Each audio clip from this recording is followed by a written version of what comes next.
Keegan's making fun of me because we did Secret Hey, Pen look, Pal we're and live. No! Live here on Plus One EXP's Roll for Content channel. My name is Tony Vasinda. I'm Chief Alchemist here at Plus One EXP. I'm assuming Keegan wanted me to do the intro and is just running stream.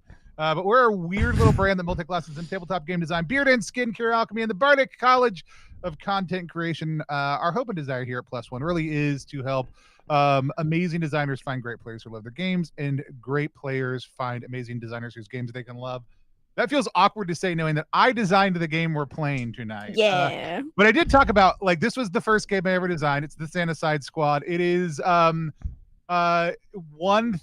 Italian Job, 1/3 Suicide Squad, 1/3 Rankin Bass or Claymation Christmas Special. Those are the vibes, besides the rancid vibes we have, that we're going in here with. Glad to have everybody watching now or later with us. But yeah, it's a little 4-page honey heist hack. It's the first game I ever put up on itch. It's the first game I ever put out, and it's the first game that one of the first games that we ever streamed here on Plus One, where we have streamed up around 160 unique systems, not including adventures.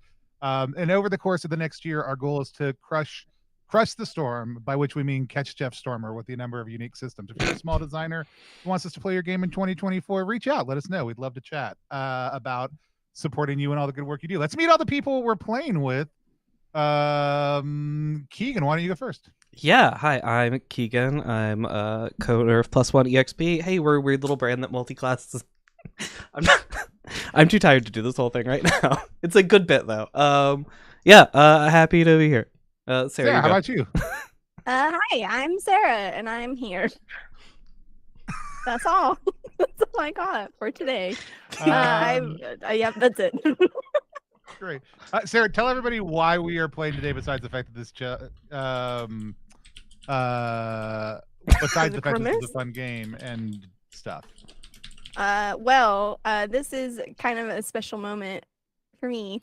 This is the year 3 of us playing this post-Christmas, which is fantastic. This is also how I met Tony, which is a really fun thing about this game. And it therefore makes it one of my favorites. Awesome. What was the plot the first time that we played? Oh my god. You asking me to remember that is absolutely I remember bonkers. there was a lot of splatting noises, let's just say, during that stream. I feel like that sounds about right. I remember Keegan had COVID. Yes.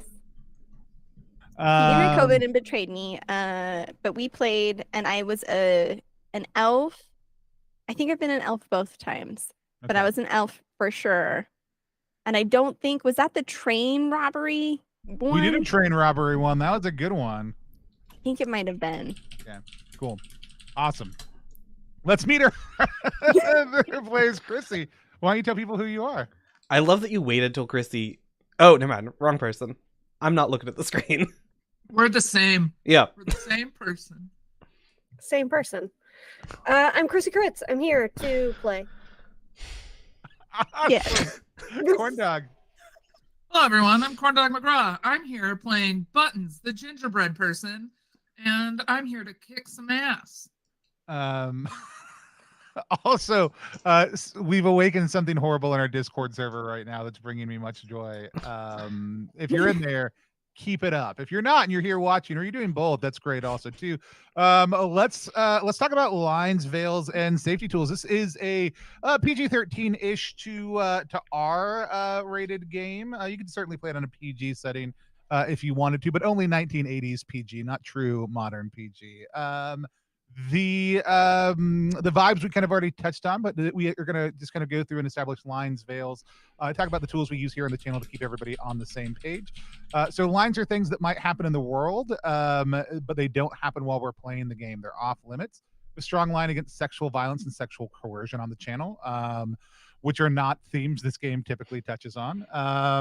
We also had talked about a couple veils as we were going live, but those are things we only touch on, mention, and fade to black, move forward. We basically just don't dwell on them. I think eye injuries can get mentioned, but not explicitly dwelled on. And then the X card is the ability to say or type X at any point in time. We'll pause the game, identify what the issue is, pull it out, and move forward in a different direction to make sure that everybody ends up on the nice list. The last one is we have an open door policy. So we're going to eat, drink.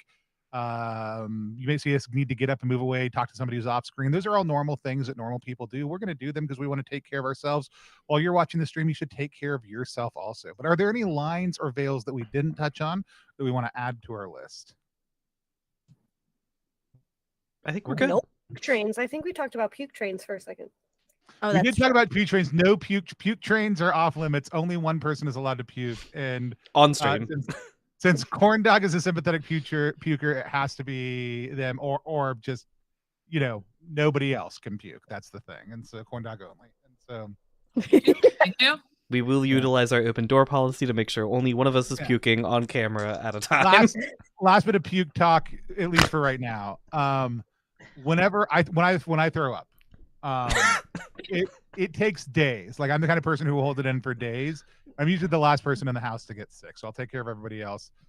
When when it finally comes out, it's basically like a barbarian yell as it all expels from my body. Like, it's the loudest thing in the world. Yep. Like, it's projectile. If I try to do it into a shallow bowl, it will shoot in all directions. But it's so loud, and you could be standing right next to me or across the house. You would hear it clearly. And then after I do it, I have to turn to the person next to me and say, I just puked, even though they are totally aware of the fact that it happened, because there was nothing subtle about it. Welcome to Santa-cide's squad. Let's go to the North Pole. It's December 23rd, and as the denizens of the North Pole, you were the last crew that anybody thought would be helpful. But this December 23rd, we know two things to be true. One, Christmas is in trouble, and two, sometimes making the nice list means being naughty. I believe, do we have a member of the Claus family in the house? Yeah, it's me. Do you remember the Claus family? Tell I think you are hard at work. Let's go ahead and have you kind of set the scene of what is it Steven? What's the character's name? Steve. Steve, let's set the scene. Let's tell us a little bit about paint us the scene of what Steve is doing this December 23rd before he is visited by a special guest. So Steve is pretty laid back. He's new to the whole operation. He's a rookie. And he is a list analyst, and I imagine that he is sitting at his desk with his feet up. He has the ones that like have the little curl with the bells on the ends.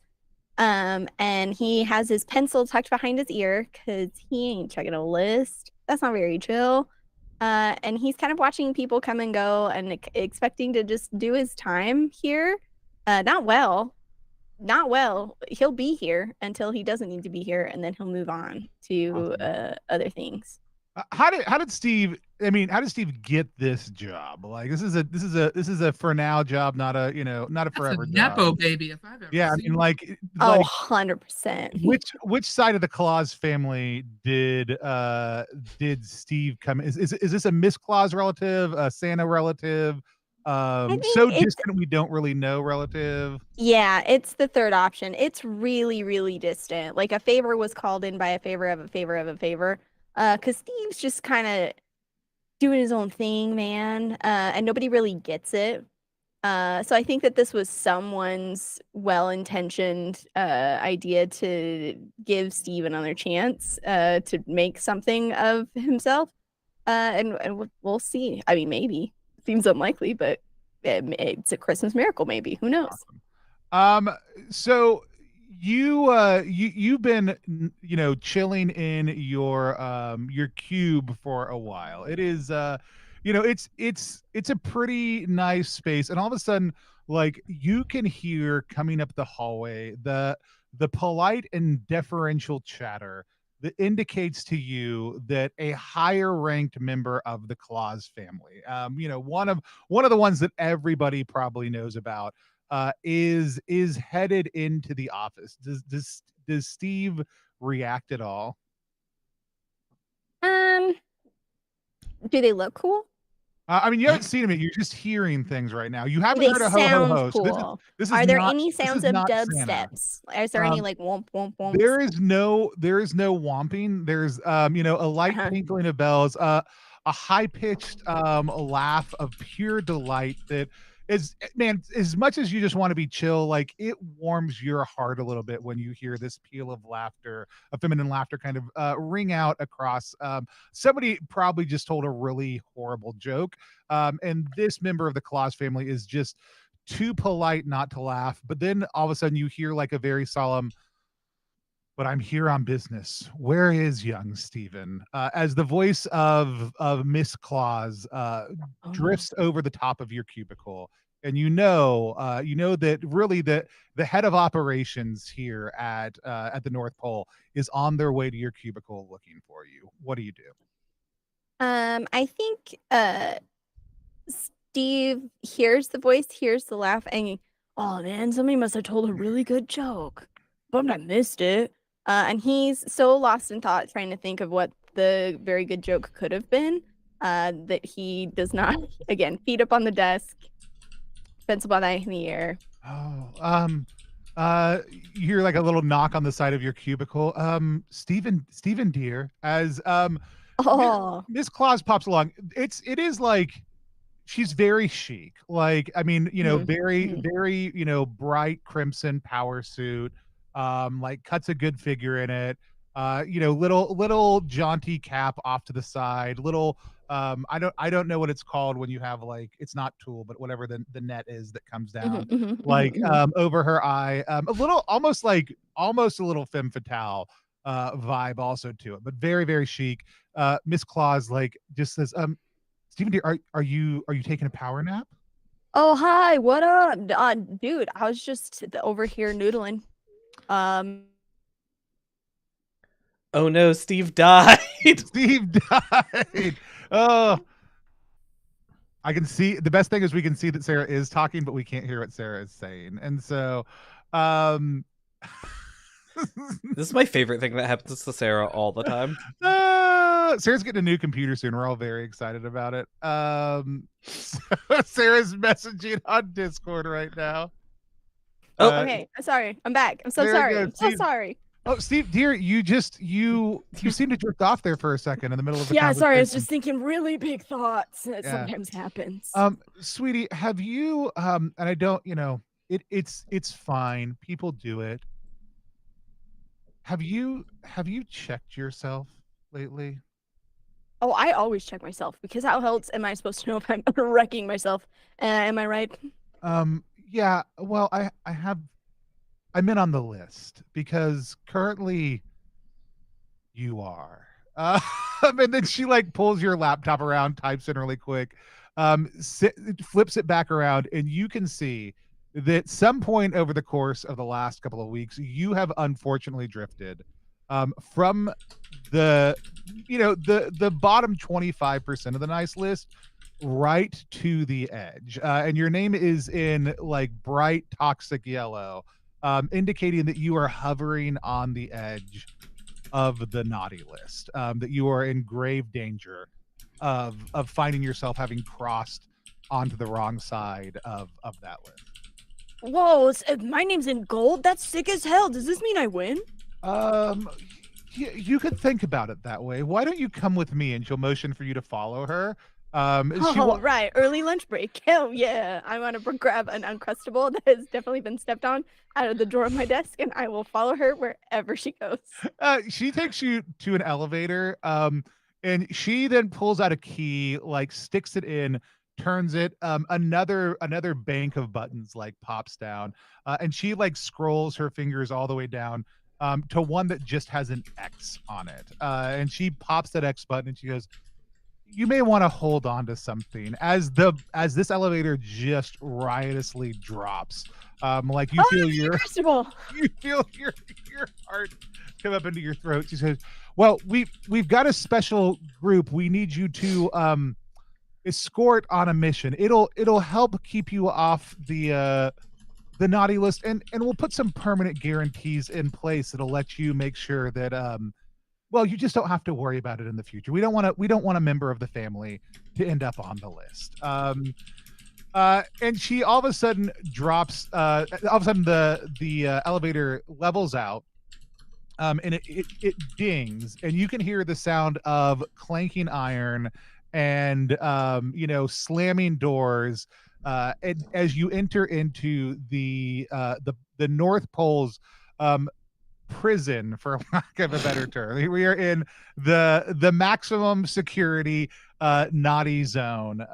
These are people on staff or who are just dangerous to the general public at large due to the fact that they have done things that have earned them kind of an unsavory position, which if you live in other parts of the world requires a lot. If you live in the North Pole, it doesn't actually require that much. So let's meet some of our other players. As we walk by, she starts reading off a dossier for our first individual.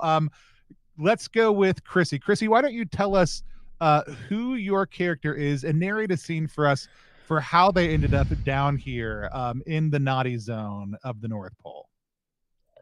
Yeah, so as kind of like the camera pans in, you see just like a 2.5 foot tall, wearing a pair of otherwise like kind of messy suspenders with big thick combat boots.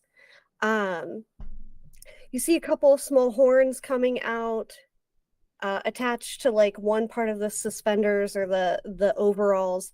You see what looks like it's probably their pillowcase from their bed, is just kind of like attached to their side. You see a set of night goggles on top, but they are also wearing sunglasses. So they've got just like the good old fashioned Wayfarers with also a set of night goggles. And they're kind of just standing there cross-armed. And it's likely that they got there because they lost their temper. They are part of the security detail. And sometimes they just have a penchant for really just losing their cool. So it was probably the last time that they could have made it to the good list without being this close to the naughty list. Awesome. So that's what you see. Let's see what probably got them there. Like I said, they're on the security detail, so they have a very intimate knowledge of the base, its whereabouts, where people should be, where they should not be. And when somebody kind of steps out of line, it's get in the fucking bag or we're gonna have a problem. And the last thing everybody knows is that one of the elves down in the toy making factory, in the electronics department, they do AI art. It's a weird place. A Balsam just punched them right in the mouth, decked them, and then attempted to put them in the bag. And that's when they got caught. They call that the Krampus technique, by the way, putting them in the bag. Yes. It's highly frowned upon at the North Pole. It's known as a very old school technique that's really been discontinued for the most part. So that would certainly have ended up down here. And have you made a makeshift bag? Is that what I heard out of your pillowcase here in prison? Yeah. Awesome. Yep. Awesome. I Amazing. love that. It's awesome. a pillowcase that I would imagine is like satin and very nice and says like House of Blitzen on it. Like it was a beautiful gift from probably their stepfather that they are just dragging behind them, letting just like dirt and like reindeer poop just like drag through it. They're really doing a number on this, what is probably very nice item. Love it. Awesome. But as we pan over to the next cell, Keegan, let's go to your character. Tell us what we hear, the name we hear Miss Claus reading off the list, what we see, and then give us a flashback that tells us how you ended up down here in the naughty zone. Yeah, we hear Miss Claus name off Meteor, the reindeer. Meteor is the laid back second string reindeer here to replace Comet in case he gets injured. And we see in a flashback, Meteor just spent so much time this year watching I, Tanya, watching the Tanya Harding, Nancy Kerrigan documentary, and Meteor hasn't done anything yet. But it is clear that they would really like just 1 year on the sleigh. But they haven't done. This is a protective incarceration. This is a protective incarceration. We're protecting Meteor from themselves, really. What clause read the intent of your heart and got you thrown down here? Oh God. I think it was Mrs. Claus. Was it Mrs. Claus? Yeah. I think Santa deals with the first string reindeer. I think Mrs. Claus deals with all the rest. The rest. Love it. Awesome. Let's go down, and what name do we hear and what do we see in the cell? Corn Dog, for your character, and then give us a little flashback for how they ended up down here. So in my cell, it's not actually a very big cell. You might think of it as a cookie tray with just some tin foil over the top. But you watch as this cookie, is smoking. It's a burnt cookie. You took it out of the oven. It's been in there too long. This gingerbread cookie slowly sits up, just rubs their face, and it's just, you know that aura when you walk into someone's house and at least 6 people have brought blunts to a party? It's that level of smoke, but it's like, I was gonna say it's heavy in tobacco, but it's not. It's heavy in ginger. And what you look back to is about 10 minutes before this, one of the elves just forgot that I was in the oven, and I'm a cookie. I'm just gonna bake until I can't bake no more. And my crime was being burnt. I didn't even do it. It's not my fault. I didn't put myself in there. You came out this way. But I was not a good tasting cookie anymore. So I've been sent down here to do the time for whatever crime I didn't commit. Oh man. And I just sit up and I'm mean mugging. Like my frosting is drooping, my brows angry. I can't believe they baked you with your frosting on. No, they added it afterwards so I can try to atone for my crimes. They're like, maybe if we put enough frosting on this burnt cookie, it'll taste fine. Honestly, yeah, we've all been there. They tried to cover up their crime, but they couldn't. I am clearly not a warm brown. I am charred. What was my extreme haircut is just burnt edges. What was your name? I feel like I missed it. Oh, the name's Buttons. As I sit up, because they haven't even come up with my placard yet. It has been very recent. Very recent. This has been explained to everybody except for Buttons. That y'all are getting a temporary reprieve. There's been a small holiday spirit powered explosive placed in the base of each of your necks.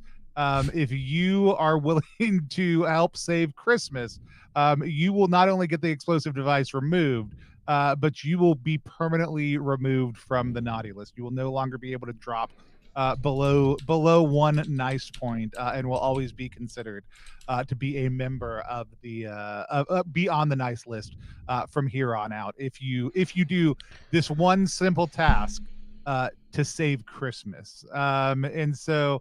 We'll flash through a couple things here. An important thing to know is we just want to leave enough space for y'all to have some time to flash back to anytime you need to here. So we're going to go pretty quickly to the actual location that we're at, and then you can flash back as necessary to establish a plan, talk about things that you had gone into during this time or other times. But we see Miss Claus lay out the fact that the real issue here, and she looks kind of really intentionally at the two horned individuals within the party is that, well, we have an outage on the reindeer team, and it's kind of an important one. It's a pretty foggy night out there, and someone's taken Rudolph's nose. We don't know exactly who it was, but we have a working theory, and we know that it's the geopositioning satellites have been able to track its specific spectrum of light to the South Pole. And what we saw left behind was this calling card. And you see like a Joker card with kind of a devilish face, with a black dagger stabbed through it, outside the reindeer thing. You see a pretty gruesome ish picture of Rudolph with no nose, just totally pulled off. It's pretty bad. Yeah, they're in the ICU. We've been able to do some reconnaissance. We had some of the stealth on the shelf department go out and take a look at it. So we were able to pull some schematics of the base, and get the things taken out. A couple things that you should know: they have a few anti-reindeer rockets on the roof, and there is an anti-Christmas spirit field that covers certain parts of the base that you'll want to watch out for, that may mitigate your powers. But we think this was the work of the Krampus. And so we need you to take the polar sub down to the South Pole to retrieve Rudolph's nose, bring it back so that we can surgically reattach it so that he can lead the sleigh tonight. Otherwise, we'll have to cancel Christmas. So it's your choice. Do you want to take the job, or do you want to look at hard time? I mean, do we have to get his nose, or can we just like sort of attach a flashlight situation? Look, you should have learned this in elementary reindeer school. It operates on a special light spectrum that connects to our geo positioning satellites that allows us to super navigate the globe as fast as we need to in order to deliver all the presents in one night. A flashlight simply won't do that. Well, I mean, on that note, like, couldn't you just rewire it to come out like a different part? Like his butt? A butthole would work. I'm not quite sure what you mean by come out a different part. Well, maybe I think she's talking about like a plug. I think she's talking about the reindeer plug.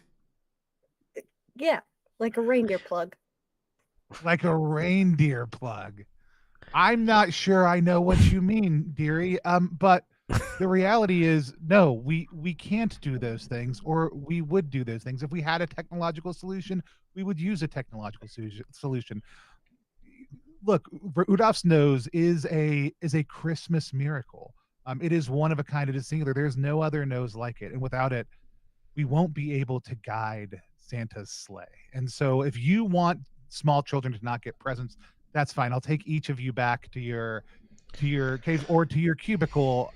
Steve, you can try to eke through these next couple days, but dear, I just don't think you're going to make it. I think it's in all of your best interest to take the job. Listen, Ms. C, I got this. And Steve's gonna step out in front of all of us and go, listen, man, we're dope. And this shit, it's not dope. And in order for it to be okay, we gotta counteract the not dopeness with our dopeness. Who's with me? And he puts his little hand out. I'm with you on one condition. And that condition is that the elf who did this to me gets put on the naughty list. Gingerbread rights. That's a good idea. We should all get one free pass for one person on the naughty list. Look, here's the deal. That's not how any of this works. Steve leans down to Buttons and goes, do you know the guy's name? No. The guy who's in charge of the ovens. We'll fuck him up so hard. And I put my hand up for a fist bump. There's no fist. There's just yep. Just a hoof. Just tip of finger. Sarah, do you want to roll 3d6 for me? Oh no. Yeah. I got a 2, a 6, and another 2.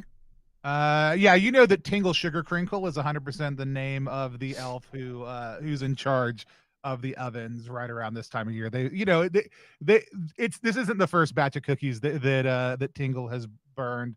It probably won't be the last. He gets pretty strung out later on in the baking season as Christmas approaches.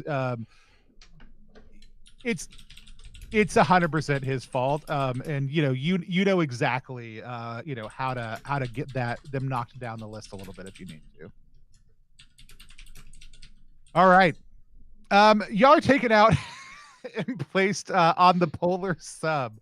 The real question is on the polar sub is who's got the ox and what are you playing as you make your way to the South Pole? I believe in Steve. Yeah, it would be Steve. And it's just the Eve 6 song about take a look at my girl and wanting to fight them. On repeat the whole way. Very good. Acceptable. Awesome. Keegan regrets letting me choose. No, I Meteor's love into it. this. That was great. As y'all look out the window, you see a few. You guys travel through the Hollow Earth because why? Because why not? So this takes a lot less time than people might think.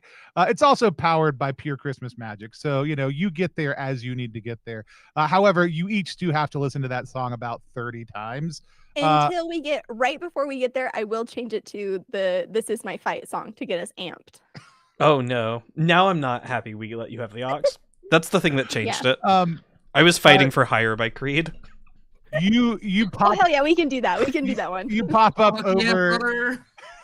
You pop up out of the water Me higher. next to a Christmas puffin. The lid of the hatch on the submarine pops open. As Sarah, go ahead, tell us what we hear pouring out of it. To a place where the blind men see. As y'all slowly work your way out across an ice drift, you have successfully made your way to the South Pole. You were given the schematics to what could only be described, because it's what I randomly rolled, as a high-tech South Pole military facility where Rudolph's nose is being held in somewhere in the depths of it. Let's kind of paint the scene a little bit. Everybody tell me one aspect of this high-tech military facility that you either asked a question about in the briefing or that we see in the distance now glistening in the cold South Polar wind. Yeah, I think I think in the distance we can see sort of the insignia of Krampus. It's just a big, like, blown up circle with his face in it that is just plastered on literally everything. Love it. I think I asked about if they had cameras or not. And I was told that was not the case. Instead, it's just a bunch of little penguins with GoPros waddling around the facility. It's unclear if they're real penguins or if they're automatons, but they are effective because they are everywhere. Love it. All right. Buttons asked for some blueprints. I want to know the air ducts. I want to know where a small little body can crawl. I'm thinking about myself and myself alone in these air ducts. Love it. A little type person. Absolutely phenomenal. Balsam, you see, will be thumbing through a previously asked for book of like Krampus and their inner circle. So like all of the info on like the people who surround Krampus, all of the other folks, like his number one guy, what we're looking for, like all the things, just to get a recognition of faces. Yeah, so the names that kind of come up as Krampus's inner circle, we've got Freezy the Snow Dude, We've got a reindeer hustler who used to be part of the main crew, but kind of fell out of favor. Their name is Olive. They're oftentimes known as the other reindeer. Oh, yeah. And then Pinocchio, who is a very bad con man. Not like tries to run a lot of scams, is caught every single time. Those are Crips as kind of like three go-to individuals whenever they need a little bit of extra muscle or need a little bit of extra like creative juice in their criminal plans. Those are the three folks that they most often go to. There is a financier that you couldn't find the name of, but there's obviously somebody has been providing money for this build out also too, but you're not able to identify immediately who it is. There's just a big question mark in the dossier, next to the word money. And but yeah, that's one of the things that you kind of find out as y'all are kind of making your way there. Any other touches we want to add? Cool. As you what is your planned approach? You know that the first thing you're going to have to deal with are these penguins with GoPros, and you can even hear the soft dulcet sounds of exactly what a penguin sounds like. Yeah, what is that? As you yeah, we all know it. Like, we're all familiar with what a penguin sounds like. I'm not. Oh, you're not? Oh, you should listen to it sometime. It's really impressive. Definitely get onto some of that penguin. You hear the sound of 1,000 tap dancing feet over the hill. Classic penguin sound that lets you know there's a big gaggle of pingui that are just over the horizon, and it sounds like they're coming this way. What do you want to do?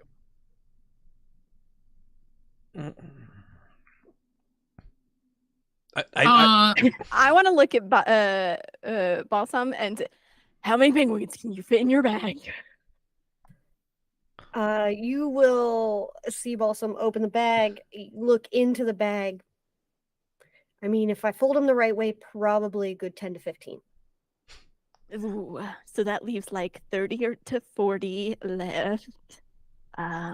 I'll handle them, and I'm going to reach behind myself and pull down this strap that has a snowball launcher contraption that folds out, because it was like a little bitty backpack that is now exponentially larger than Buttons. Awesome. So we've got the three of you. Are you getting high ground, Buttons? Is that what's happening?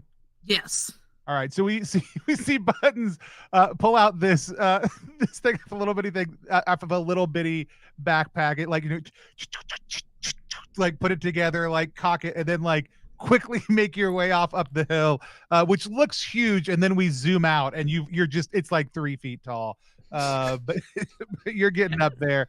What are the other three of you doing? Are y'all just bracing for the penguins coming over the hill? I think I'm gonna try and make a run for it. Like as Buttons is drawing fire, I want to kind of go or get the wide berth and get around to the entrance using the distraction. Great. I was not trained for this. I'm just bracing. You're just bracing. And what do we see? What do we see from Chrissy? What's your character's name again? I should have written everybody's name. Awesome, thank you. What is Balsam also bracing or what? No, Balsam's going to run serpentine. Hell yeah. Through the like sea, and all you're gonna see is them attempting, because they're only like 2.5 feet tall. They're attempting for just a good solid right across the face to just knock them out. Not necessarily kill, but they will stop a few times. Love it. To think about trying to kill them and then try to run away. All right. So all of a sudden, whether it's diegetically or not diegetically, we're not quite sure at this point in time. We hear Creed's hire start to crescendo up. As you all begin to move into your action. I think it sounds like the first thing we're going to have happen as those penguins start to crest the hill is we're going to have Buttons make a naughty roll. because shooting people with a snowball launcher is pretty naughty. Let's build your dice pool. We're going to be looking for you to roll under your naughty score, which both of your stats should be at 3 right now to start with. But you, this sounds like something you're burnt out, right? Yep, I'm burnt out, and I'm using my gun. I don't know if that helps at all. You've got an item, and then what was your job? What department did you work at? Oh, the stealth one. The stealth on the shelf. Stealth on a shelf, and I don't feel like I'm being that stealthy. But... Yeah, I don't know. Yeah, I don't know that sniping could be stealthy, but it sounds like a pretty obvious. This is not so much a snipe as it is Helen Mirren in red, with her machine gun in the parking ramp. Love it. All right, sweet. I love it. So you're just going full bore. Yeah, I think 2d6 is good. One for the snowball launcher, and then just your standard one also too. I want to roll under. I rolled 2 2s. You rolled 2 2s. Excellent. So you're going to move 1 point from nice over to naughty, and those are going to be your new stats now. And the goal is to not to hit 6 in either stat. Otherwise, there is a condition that you will invoke. So you can avoid those by using either the checked or spirited maneuver on the changing states stats. So if you want to look through those, just so y'all are familiar with them, we'll cover them as they come up though. So yeah, you start to just unleash snowballs across the first set that come up. We've got let's go over to Steve next. Steve, you're trying to kind of trying to kite around them. Correct. Okay, so you're not engaged in any sort of combat. You're just kind of taking advantage of this. That sounds pretty laid back. That also sounds pretty nice to me. You're avoiding combat and fighting on these folks. You're just trying to make it around. Is there anything else here that might add to your role pool? I feel like that's it. Okay, so you're gonna make a 2d6 nice roll. Same thing. All right, I rolled a 2 and a 4. Awesome. So the 2 is the lower of the ones that's underneath your score. That's all you got to get is at least 1 lower than your stats, or just look at the lowest dice. So you're going to move 1 from naughty over to nice as you start to kite around the edge here. Let's see. I think we're going to go now to I think bracing is going to happen last, Keegan. So yeah, that makes sense. Come last to your character. For Balsam, tell me a little bit more about what we see as you you crest the hill. You see these 40-ish penguins in front of you. Tell us what it looks like make your roll, and then tell us what it looks like as you start to kind of lay into them. Yeah, okay. It's the 2d6. Let's build out your pool. So this sounds naughty. Sure. What department did you work in? Polar security. And I have night vision goggles. I don't think the night vision goggles are going to help you right now. I do think the polar security type is going to help you. And you're a reindeer, correct? No, I'm a cryptid. You're a cryptid. I mean, you could just unleash carnage here, also too, if you want to. Yeah. So in my mind, that's where it's heading for sure by the time we get to the end of the line. Cool. But like it starts out I like to envision it as like they pop up, start like running down. You see a moment of like sunglass to night goggles switch, even if it's not helpful. They kind of do one of these. And lay down their eyebrows and probably wink at Meteor and kick like a and then it's just walloping. By the time they get to like the end, they're exhausted, and that's when it could get weird for sure. All right, I love that. That sounds great. I think especially let's roll 3d6 and see if you're able to push through that last group. So I got a 2, a 4, and a 6. That 2 is all you need. So let's move one over to Naughty also too. Yeah, tell us what it looks like as you put down this last penguin.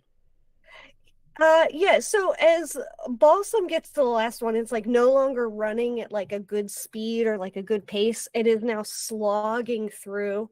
Like they probably have like a bloodied knuckle, and you see them get to the last one, and as they just like crack through, they're kind of like holding the head on the other side. And you see just like for just a second, they go to like snap the neck, and then they just like let it down. And then they just like slide back on the horns, kind of like relax into themselves a little bit. Uh,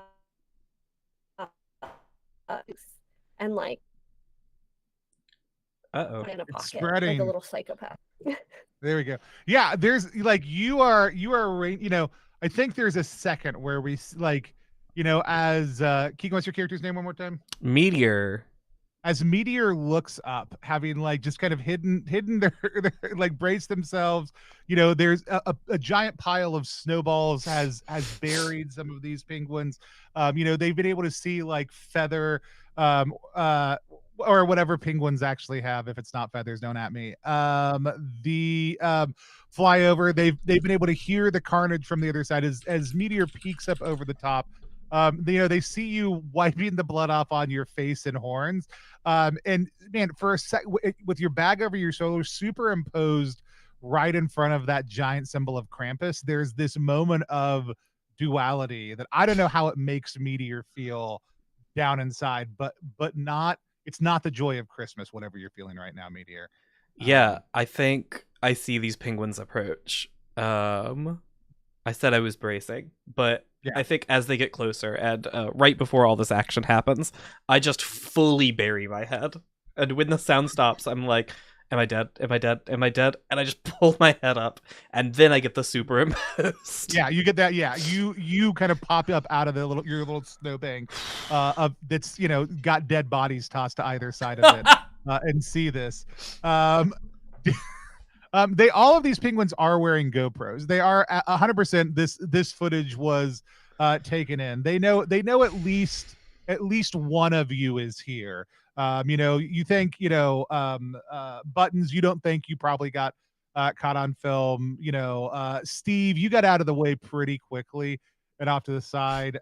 You know, I think that Balsam is really the only one who probably got seen on here, but it's certain that Balsam was seen. Like, yeah, there's no question. There was for sure a moment where they like crushed a camera in their cloven claw and like just threw it to the ground. Like they are very, very aware that they have been clocked. Awesome. Do you have like a good Christmas one-liner that you fire off, North Pole to South Pole? No, I imagine that it would just be at that moment absolute chaos, and they might let out like a heavy fart or something just to relieve some of the anxiety of what they just did. Love it. Like it's definitely like they might have even put the camera in their butt crack, and then crushed it. Yeah. Yes. Cardio makes people shit. It's part of it. So yeah, as you get past this this group of penguins, you've certainly been clocked. You can see lights going off on the base, and you hear kind of a low klaxon noise kind of in the distance rising out kind of over the icy plain. You make your way closer to the building, and you can see that all around the fenced off area, you can see the light kind of reddish glow of an anti-Christmas spirit field around the entire base. You know, there's no obvious way to easily get inside unless you have the ability to fly, or you potentially studied some sort of schematics in advance. So Buttons, tell me about the way that you knew you could get under and around this road. Where's the access point that you found led out of the main building that was accessible but only by somebody of especially small stature? It's the laundry machine, the output that goes out. So it smells like fabric softener, and Buttons just follows their nose to the fabric softener point.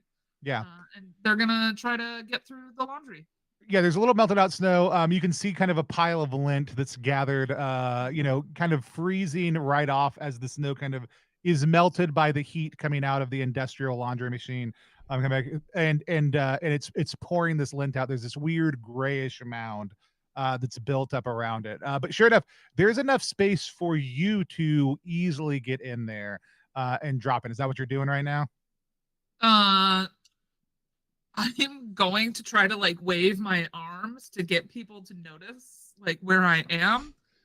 And Steve will start doing the YMCA back at you. Then I'm gonna like do the airplane like flagging them in. I will Macarena my way over to you.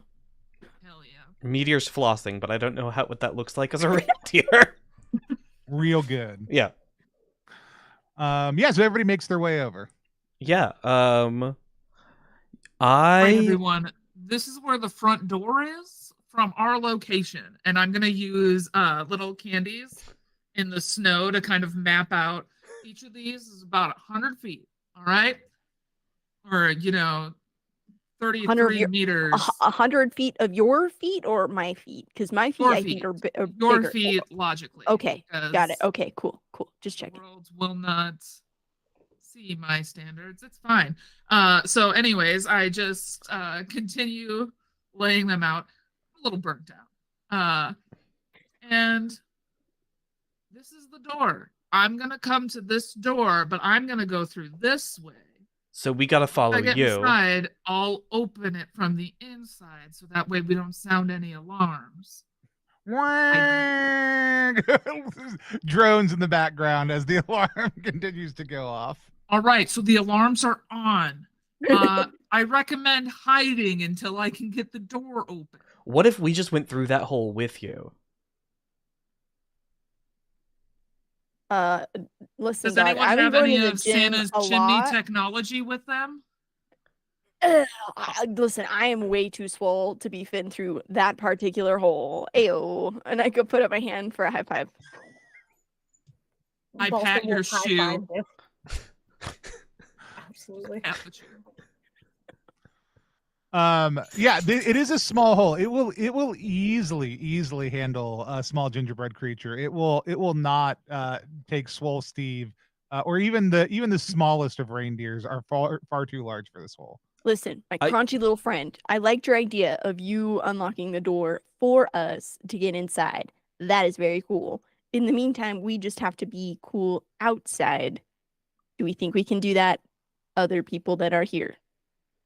No. Okay. Well, I always have a party in my pants if shit gets real weird, or we feel like, having a bit of a party. So let me know. Look, man, I'm gonna be so honest with you right now. I don't know what that means. Do you not party? No, I'm not invited. Oh shit, bud, that sucks. You're invited to my party. In my pants. Ayo. I put in my high five for Blossom again. Yeah, high five again. I don't know what that means either.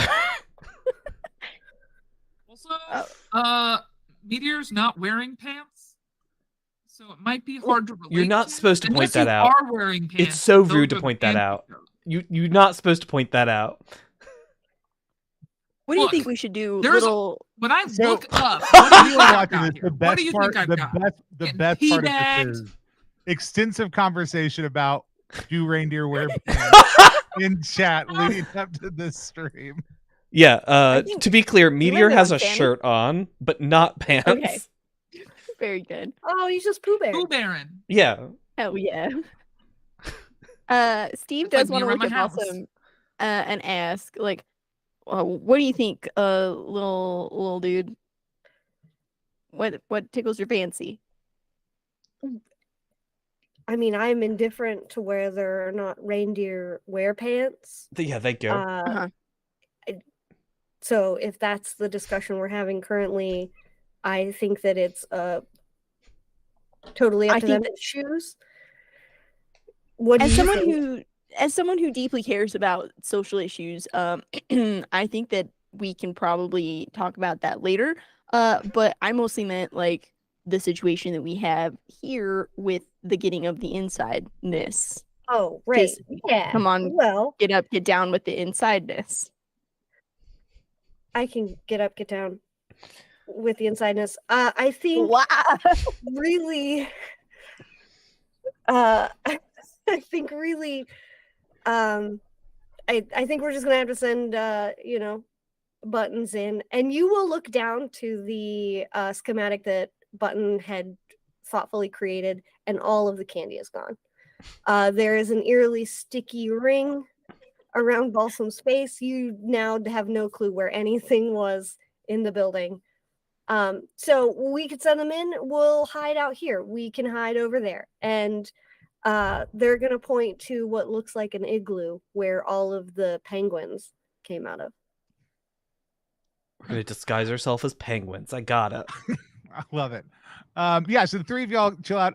Let's Buttons, as you drop into this, you're overwhelmed by a minty fabric softener aroma as you kind of start making your way through. It gets more and more kind of intense to the point where it's kind of stinging at your eyes. That you start to realize that even though this is absolutely an easy entry point, that somebody assumed that some small creature might try to make their way in, and they've put like just an intense and unhealthy amount of peppermint out through this vent to try to just make it unbearable for anybody with normal eyes to get through. Here's the great news: you don't have normal eyes, and we're also not doing eye stuff, so you're able to just continue to push through in spite of that. Delighted that you've foiled their feeble attempts to stop you. But the dryer itself, as you get to the end, you can tell is active, and it's going to take a little bit of a daring act to try to get through this giant rotating mound of what looks of dark leather clothing with like striking red accents in it. What do you want to do to make your way out of this active dryer as a small gingerbread creature? I am going to tie together some licorice strings and just slowly start making nets to catch all the clothes. And by nets, I mean I'm trying to make these clothes sticky. The unfortunate kind of sticky that sticks to the outside of the dryer barrel. I'm throwing in licorice rope. I'm throwing in weird honey sticks that I bit the top off of, and I'm just yeeting sticky in here so it just kind of sticks. I love it. That sounds kind of naughty to me. So why don't you roll a d6? Yeah, I think a d6 to see how this plan goes. You're trying to get I believe now a 4 or under. Well, I rolled a 5. Awesome. Now, here's a couple things you could do. You can voluntarily move a point over to naughty if you want to. That's going to be being checked. You can voluntarily move 1 point from nice to naughty by narrating a flashback scene where you prepared some equipment, set a trap, or did a vicious act in advance of the heist. Otherwise, it just fails. Otherwise, you're just going to fail. I'm going to let it fail. Awesome. So tell us what you're saying to the rest of the group over your radios as it suddenly cuts out. Looks like it's gonna be a bumpy ride, and then it just kind of cuts out as I like just sit there and stare at it, realizing that none of the things are sticking the way I want them to, and it's turning into a big old mess inside. Awesome. Yeah. As you all of a sudden see this kind of wave of melted candy and clothing start to create this reverse suction because it's no longer venting properly, you feel yourself being pulled in to this mass of sticky candy clothing as all of a sudden your radio cuts out. And we're going to fade to black there for a second. Y'all have made your way out into the Polar Security hut. You have dressed yourselves in the finest tuxedos that were available within there for anybody who is tempting with the security penguins. They were made available, and have insinuated yourself there pretty well.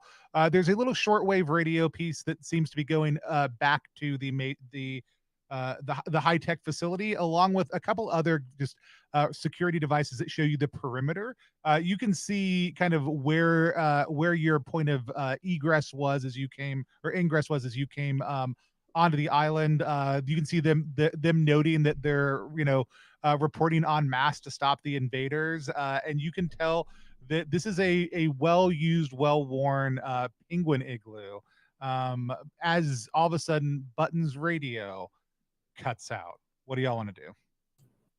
I want to call for a flashback. Okay. And in the flashback where we get like the image of the hideout and there's the large Krampus that's emblazoned on it. This is a question for Chrissy. Chrissy, how much does Balsam look like the Krampus emblazoned thing at all? Yes. Yeah. So like across the board, think of this like very a la Elf, right? Balsam's been existing with Mom, who is not Krampus, obviously. So like they've been living in the North Pole, doing great. And when Balsam tried to make toys, he fucked it up real bad. And when he tried to be on the candy making crew, he ate it all. Like he just does not fit in well. Penchant for violence sometimes. So like when you look at him, there is a moment of like, ooh, and then you kind of calm down because he's like a little bit smaller. He's just not as tall. Like you could tell that there's like some significant. He was like the runt. Yeah. I think as Ms. Claus is kind of like going over the idea, like Steve is looking at the emblem, looking at Balsam, looking at the emblem, be like, "Yo, little dude, you totally look like this guy. Is that weird or what?" As you're doing that, it's definitely like Balsam's just like trying to like smooth their fur down, like fix their ear. Like, no, I think, yeah, dude. I mean, like, it's I metal guess as if hell. you look at it kind of sideways, like, and you squint your eyes real hard, maybe. Like, Steve does squint his. No, that makes it worse. But like, what if you just like knocked on the door though? Because like, what if I mean, it's like your house. It has your face on it. What? Okay. Miss Claus, do we still have some of those sick rollerblades? And my flashback, I want to make sure that I packed stilts that are rollerblades on the bottom. Okay. For Balsam, so Balsam I love it. can Roller stilts. Taller. Roller stilts. We flash back over as you're asking that question. We see we just see the background shift around Balsam's face to the young individual who is sitting in that room to the now blood splattered face of Balsam sitting here. I unsheathe them off my back as if they were two katanas, and I look at Balsam and I go, did you move a point from Nice Finati also too?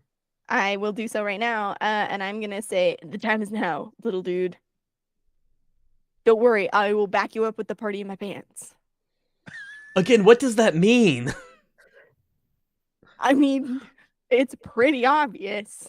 It isn't. Party, pants party. We You don't have time. Our little guy, the little cookie's in trouble. He's gonna get crumbled. So you're just tell me what it looks like as you get Balsam on these roller stilts. And ski stilts may be a better choice at this point in time. There we go. Ski. But we ski can also go roller. high tech where they can pop back. I'm fine with stilts with skates on them. So like Heelys, but skis. Yes. Skeelies. Yes. Skis. I obviously with consent would turn to Meteor and go, dude, I'm gonna need like a little bit of a boost. You're a little taller than me. Yeah. Just climb up on a horn, little man. Yeah, and you'll see my weirdly cloven hoof body attempt to scale the side of a a reindeer. I will pick you up like a small toddler, like out of a pool, just like underneath your armpits, and like raise you up to kind of nestle in, and then be like, okay, give me your left foot. No, your left foot, your other foot. Do this. Okay, got you. It's Start putting on the stilts. so Do weird. this. It's just 2 cloven hooves. It's so weird y'all are fine with Balsam not wearing pants, and me not wearing pants. It's a problem. It had to be a whole conversation. That's good. Yeah. So Go for y'all are just skiing Balsam up to the front door. Is that the plan? Yeah, I think we're with Balsam. But like, and Yeah. I'll just gloss over this. I think the plan that Steve pitched Yeah. is that Balsam has recently taken a DNA test, like those ones online, and is here to ask about his ancestry and see if just- perhaps The 23 and me.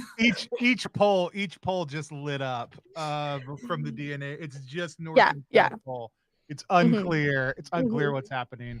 Love it. And so is the attempt to look like Krampus or just to appear taller to impress Krampus? That's what I'm trying to figure out. a little column A, column B. Okay, cool. Mm-hmm. You skate up to the front door. There's a small security passage as you go there. Behind it you see the very recognizable kind of angular form of the well-known and misshapen snow dude, Freezy. Now, Steve, I feel like you probably had a few interactions with Freezy in the past, probably ran in some of the same circles outside of the North Pole, but you're not the one who's in the spotlight here. Balsam, tell me what you say to Freezy as you kind of ski up to this little security shack with a gated arm in front of it that leads through the anti-Christmas spirit field and up to the front door. Balsam's gonna look back/down. I'm not sure what the scale is at this point of anybody. So and when they get to the front door, as it like opens, you're just gonna see Balsam look very attempt to look intimidating. Attempting. Now they're only like 2.5, 3 feet tall, so they're fairly small. But Balsam's going to kind of like open their mouth a little bit extra wide with like a little bit more of a normal, like an unnerving toothy grin, and glance over at Steve and go, "Daddy's home for the pants party." See Steve doing this in the background, like, no, yeah. What does it mean? And you say this to Steve, or are you saying this to Freezy, or you're saying it to Freezy and just wanting Steve to hear you? Yes, absolutely. Just making sure Steve hears it. Okay, cool. Yeah, Steve hears right over the radio, is fist pumping in the background. Freezy just looks at you with the most cold, dead eyes you have ever seen. This feels like, nothing you said was an outright lie, I guess. I didn't make sense whatsoever. So go ahead and let's call that nice. Let's roll a d6. This feels security adjacent. This is you trying to navigate a checkpoint. So let's take another d6. And since you've got some equipment to help you out, go ahead and take a third d6. You're trying to roll. I believe are you at a 2 or under on your nice? 2. Yeah. I had 1, 1, and then a 5 and a 5. 1 is all you need. So go ahead and move 1 point over from naughty to nice. As Freezy looks at you and just like, that doesn't really make any sense, but I just don't care. I don't know why he put me out here. We have penguins for this. This is kind of a waste of my time, I'm going to be honest. And look, obviously, obviously you're one of his. This happens at least once a week. I'm sure. I don't know how he deals with it, but I'm sure it'll be fine. And then, like, you just watch the gator arm go like as they make way for you to get in to head down this like uninterrupted area where the anti-Christmas spirit field isn't active up to the front door to be able to go inside the base. So that's going to let you through. What are the other two of you doing while this happens? All right, Steve, do we need to get in a third way?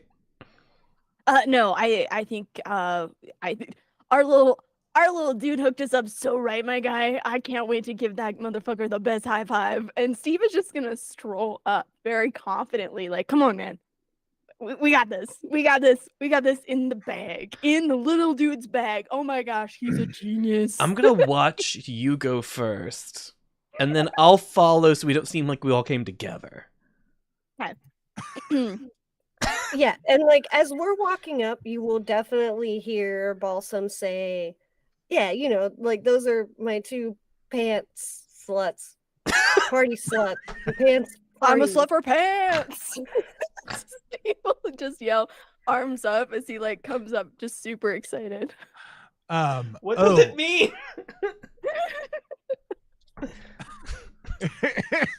Because you behind the snowdrift, I get.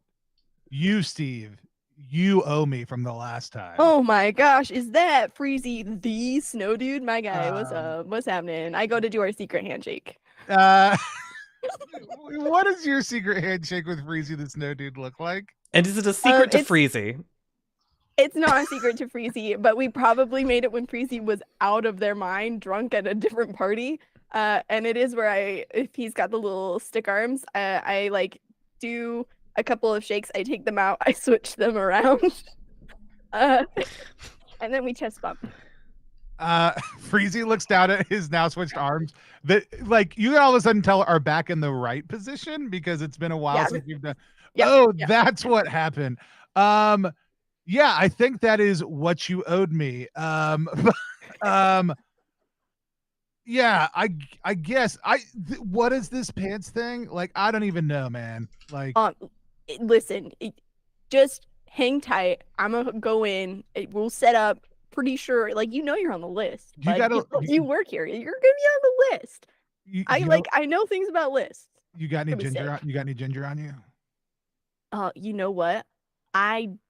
We have a guy that has so much ginger on them.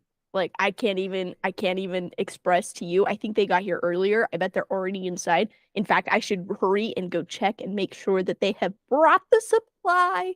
So it's been real nice catching up. We got to get in there though. All right, let me know what's happening. Yeah, I got you, bud. I got you. And he points at me to the other side of the snowdrift where I'm badly hiding. He just like goes like this, like you get it. It doesn't make any sense. It doesn't make any fucking sense. It doesn't make any sense. I have some eggnog, man. That's Steve, You have some eggnog? You got some nog? Yeah. I'll take a sip of that. I'll hand him the flask. Takes a long pull and then hands you back the flask of eggnog. All right, cool. I'm just gonna head in. Someone has to keep an eye on them. You know how Steve is. Yeah, no, I would, but like and he points down at the security stand. Yeah, that makes sense. So Steve is now just walking away with Balsam, just like pants slut. Pants slut, pants slut. I'll be so honest with you, man. How did you get this job? Me? Yeah. I really think I need a new one. Oh, yeah. I mean, I can put in a word. Like, all right, you get it. Yeah. I don't. Yeah. That's the whole thing. Well, I mean, it doesn't make any sense, but you get that it doesn't make any sense. Yeah. It feels sane here in a way. Yeah, you've stopped pretending, which is really level 1 of the 3-level process that I try to live by. Yeah, what are the other two? Oh, they're really good. Like I'll once you're working here, I can kind of walk you through them. All right. Like my leader taught me, and I can lead you. There's a small enrollment fee. It's really pretty pretty light, just to kind of get you in the door and make sure you're really committed. But like, you've already got the first step down. You seem like a natural. Yeah, I reach into a pocket and hand him like $20. Yeah, that's good for level 1. But like I said, we already got you. Well, level 2 we'll talk about. Once you're on pay, I can just have your wages garnished. It's fine. All right, cool. That sounds great. So, y'all make your way into the main doors of this facility. The entire floor, the entire rooms are glistening with kind of brilliant white and silver inlays, but with these really kind of striking red and black like accents around the corner also too. Like it's very clean, very obviously designed for a minimalist look, but with these kind of very, very daring and bold black red like stripes that kind of work at odds with the clean veneer of the rest of the facility. It's very obvious that somebody here is trying to fuse the magical and the technological to do something that is probably pretty naughty, but it's not quite sure. It's not quite evident what it is or why they needed Rudolph's nose for it yet. You see a just kind of a large map of the facility on the wall, but y'all, like I said, y'all have already kind of been able to look at a lot of that with schematics also. You do know that the laundry room is off to kind of the right hallway on this giant circular track that'll take you around the entire building with a few hallways that kind of crisscross over it, but it's kind of on the outer part of the facility so it can vent out underneath the anti-Christmas spirit field outside more easily. So are y'all headed there or are you headed somewhere else? I'm headed to get buttons. Cool. Buttons. Sorry, I thought you said butts, and I was like, I'm so confused about this man. You can't have a pants party without some butts, Keegan. Buttons. You find yourself tumbling dry for about 25 more minutes while the rest of this happens outside. You have gotten stuck on something that feels like it probably shouldn't even have gone in the dryer in the first place. It is this kind of leather jacket that got tossed in here, which why are they drying leather? Who knows? These are naughty people. It's hard to understand the way that they think. But yeah, you have gotten stuck in this giant wad of gum and honey on the outside of this leather jacket. You feel yourself pulled out of the dryer. I would have you throw up, but we're not doing that. So as you're pulled out, you're incredibly dizzy. You're incredibly disoriented. You can hear kind of voices around you as you feel the jacket and some of the other laundry get folded, and you get tucked into the bottom of a kind of giant like laundry basket on wheels, and they start wheeling you out and down the hallway away from here. What are you doing? I kind of like stay in the warm coziness of this. Just another oven's warm embrace. Yeah. And then I am going to. Here's the deal. If you've been cooked at this temperature, you might not have burned. Yeah. Think about it. This was nice. So I am fairly glazed as eventually I just stick my little head out. And then I like go to blink and I can't because my whole face was just kind of melted in this experience. So then I reach into my pocket. I take out my little pack of candy buttons. And I lick it and stick it, lick it, stick it. I'm like, oh, that's right, I need a mouth. So I grab another one, make it a mouth. And just kind of try to get my bearings if I can. Yeah. But I'm gonna try to also exude the smell of an overdone cookie. You're about halfway down the hallway when somebody goes, "You smell that? That's not right." Smells like cookies in here. You can see they're starting to go through the clothes. Yeah, those of you who are coming down the hallway, you pass a couple of what look like people who are they're wearing lab clothes, but it's very obvious that these, like, everyone here has been made to wear lab clothes. Like, these are not lab techs, these are not doctors. These are people who are doing the dignified work of folding and taking care of laundry and cleaning around the facilities. This is janitorial staff, and they seem to just be sniffing the air. And they're like, they're obviously something has caught their attention, and it smells immensely like fresh baked cookies in this hallway. I would also like to flip over, so the back of my head is up, and I'm just gonna wiggle and get some intensity brewing, in case they discover my whereabouts. Cool. Yeah, they're starting to dig through it. Like, they're kind of just pulling things out. You actually get, like, they at one point, like, they just grab the leather jacket you're attached to, and they just, like, yank it out and toss it behind them, like, without care. Like, they are digging down through this thing, totally captivated by it. You are just kind of, like, tossed over one of their shoulders, and you're out, but you are stuck to this leather jacket still. Can we see the leather jacket on the floor with buttons stuck to the buttons? Y'all just see a ton of laundry all over the place. Like, some of it's been one of these texts is pulling it out, like, neatly and leaving it stacked, and the other one is just going hog wild. All right, things all over the all place. right. Pants sluts. Stop for a second. All right, look. You smell that? Yeah. Yeah, I think that's smells great. buttons. Button, who's got the buttons? Am I right? Yeah. Okay. Anyway. They like one of them, like, stops and looks at you and, like, holds up a shirt and points at the buttons. Yeah, that's a button. Thanks, man. All right. Doing good work. Anyway, I'm gonna go sniff them out. I feel like this is what my nose is for. Fucking Rudolph can't do this because goddamn LED nose don't sniff. Oh yeah, you tell him. All right, cool. So you're just this. I mean, you're smelling Christmas cookies. This sounds pretty nice. Yeah. It's gonna be 1d6. What's your department? Yeah, delivery and logistics. I don't feel like it helps Yeah. here. How many Christmas cookies do you feel like you've delivered?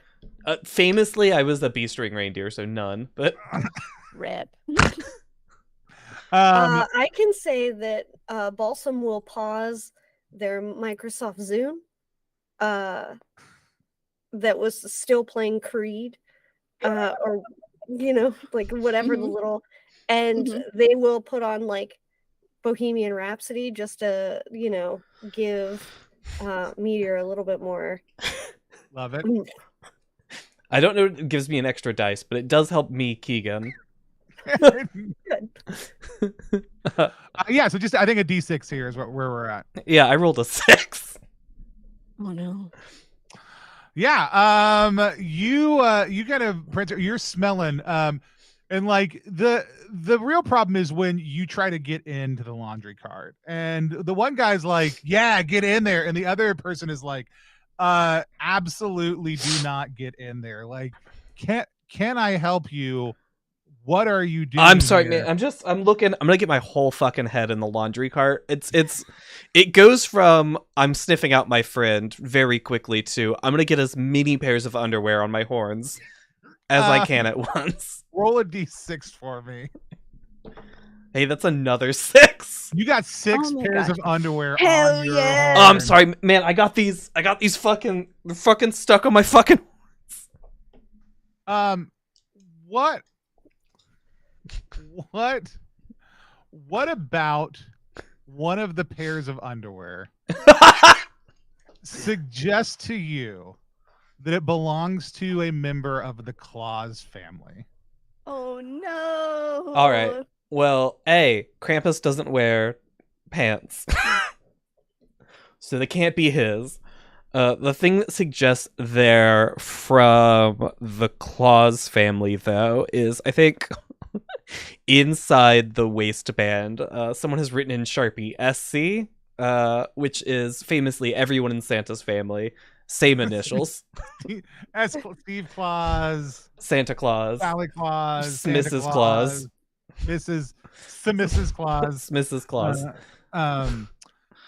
Yeah, so you see this pair of underwear that have SC written on the waistband, and you immediately recognize it before the kind of dutiful laundry tech like grabs that one off of your antler and says, you know, what are y'all like, you know what, these alarms are going off for a reason, and you don't underpants party. Oh, is this what you were talking about?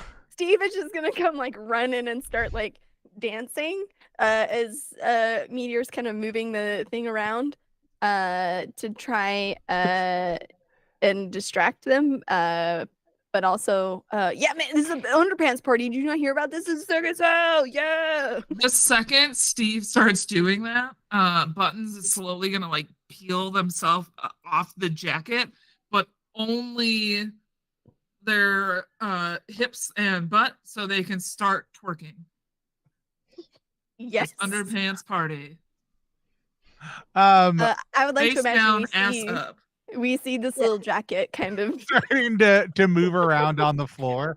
I love it. Yeah, you see this little ginger butt pop out of this leather jacket and start twerking. Really giving buttons. As like I said, as one of these texts just kind of starts to tear and you and indicates that he's about to go report that y'all have that he has caught y'all and that y'all are here. He's starting to make his way down the hallway, yelling loudly for somebody named Wilbur. Do you want to let him go, or do you want to try to stop him? No, I would like him to not do what he is doing. I think what this looks like is I want to grab the laundry cart. Like if he's taken off, I want to grab the laundry cart and drive it like it was a shopping cart and just ram it really hard into the back of this guy's leg so he falls in the cart. And then Tokyo drift it into like a room where I can like trap this person. Love it. This doesn't sound very list analyst oriented. No. I don't feel like you have anything going for you other than I mean, I think this is a good use of like the environment and the situation. I'll give you 2d6 for the hell yeah. I'll give you 2d6 for the laundry cart. Cool. I'm rolling it. That's a 2 and a 6. Awesome. And what do you need to roll at or under? I needed to roll at or under 3. Awesome. So you're gonna be 1 over to Nutties. Yeah, this guy falls into the cart like yelling loudly for Wilbur, and then like you've got him down in the cart and you're Tokyo drifting it into where? I think if I can, I want to take it back like towards the laundry room. Yeah, they had not made it that far. You can see. For sure. Yeah, I would like to like contain this person inside the laundry room. I am singing I wonder if you know to myself as I like Fast and Furious drifted around and get it back into the laundry room. It's really funny because 2 people on this stream know a lot about the Fast and the Furious, enough to have written a game about it. One person on the stream to me doesn't know. I've never watched a Fast and Furious movie in my life. Tony. One person on this stream used to participate in street racing and almost got a Still a Buster tattoo, and I'm still thinking about it. Hell yeah. I love it. Yeah, I'm assuming that's a very important song and that it was a wonderful bit. It is. Good. Yep. All right. It's a wonderful bit. This is the name of our next Christmas game. It's a wonderful bit. How are you securing the door to prevent this individual from just coming back out? Are these industrial sized dryers? Oh, absolutely. Also, one of them has a sweet kind of sickly melted candy smell coming out of it. Yep. I want to put this person into the dryer and stick them in the sticky candy so they will have a hard time getting out. And 100% I'm going to turn the dryer on. You know, I wasn't going to make you do a roll. That sounds pretty naughty, though, if you're turning on the dryer. Go ahead and make me a roll. Shove him in the locker. I rolled a 1. Get wrecked, everyone. It's meant to be. She's saying I'm get so wrecked naughty right as a now. reference to the cars in Fast and Furious. Yeah. Because they Get wrecked. Yeah. Get wrecked is Yeah. a Cars. Yeah, I thought it was just a Cars movie reference from Disney, but that's good to know. different films. Different film. Okay. Different genre. Different film, Are different those not? vibe. No, Those aren't different part of the same genre. cinematic universe. Dominic Toretto in Disney's Cars. Oh my I'd watch gosh. it. Can you I'd imagine watch what it a 10 missed times. what a missed opportunity, but for real. For real. So you get this guy in. There's even one of those things. It's like there's very obviously a sign that says like do not put anybody in these dryers. Like do not ride the dryer. Like posted a number of places. And because there's a locking mechanism on the outside, and this dude is in and covered in candy and locked in a dryer. And you having a really bad time. You slow-mo walk away as whatever song you said earlier plays in the background. I want to make sure that it's on wrinkle release, so he stops being such a tight ass about the underpants parties that are happening on the campus. Y'all have gotten into a very like not just for cross promotional purposes, but a very wassailing mode here. Y'all have barged your way in with the intent of you will either party or not leave. You start making your way around. One of you with antlers draped in underpants. Yep. The other person's just like watches all this happen and just is like, that's fine. And literally just like walks off. Is not interested at all in trying to do anything to stop you, especially after what you just did to the person he was with. He's like, yeah, I mean, I'll come clean that up later. Like, it's fine. All right, cool. And so thanks, man. I appreciate that. Yeah, like just don't tell Wilbur you saw me. It's fine. Right. And so where y'all know where, like, there's a couple of laboratories. Where the kind of the residential wing is in this place. Where do y'all want to head to? What's your, there was no specific place. It was like reindeer nose here, right? But there were a couple good locations you can estimate might have them. Where are y'all headed within this giant high tech facility? Research and development. Research and development sounds great. Yeah, you find the R&D lab, and as you kind of were looking through, one of them said like advanced luminary geopositioning program, which sounds like light tracking stuff to you, and that's come up a few times in that, and it's in the R&D facility as you kind of make your way there. You start to smell the scent of like fresh baked cookies, and candy starts to leave as this like heavy scent of like ozone and sulfur start to fill the air as you get near the R&D laboratory. You can tell that Krampus is nearby. Balsam, how do you feel about that? I would say Balsam is probably a mix of strangely excited, but trying to hide it because he doesn't quite understand it. As you make your way near the R&D lab, you can hear a conversation going on within the lab. There's this deep, kind of robust, sensuous voice coming from the other side of the door that's kind of booming down the corridors. It says, "Oh, yeah, they've arrived. They actually made it further than you indicated that they would be able to. This Steve individual you sent seems far more competent than you originally estimated. But we'll put an end to them soon, and then you and I will be able to take over, my dear. I can't wait to see you soon." And then you hear a laugh and a giggle that brings sunshine, as if a giggle we heard not too long ago when somebody told what was probably a very corny joke in the offices when you were being recruited, Steve. You are taken back to that exact moment when Mrs. Claus left. So then we see a cut through the scene of her face as a video call screen turns off, and Krampus turns and stands in front of a glowing red bulb on the end of the front half of a deflated reindeer snout, floating in midair. Is it looks like the light and energy are being pulsed up into some sort of solar battery that it's charging up right now. Then we cut back into the hallway where you all of a sudden are brought back into this moment, realizing that Miss Claus set you up. That bitch. She's totally not invited to the pants party. All right, look, I'm gonna be so honest. I understand I'm covered in underwear. I still don't know what you're talking about. The room is just in front of us, right? Or are we listening at the door? You were listening at the door. Steve is going to look at everybody and say, I don't care what you guys say. It's time for the party in my pants.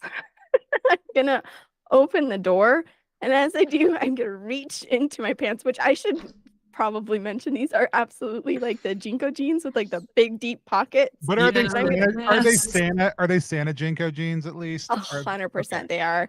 And I reach deep into the pocket and I pull out my instant snowman kit.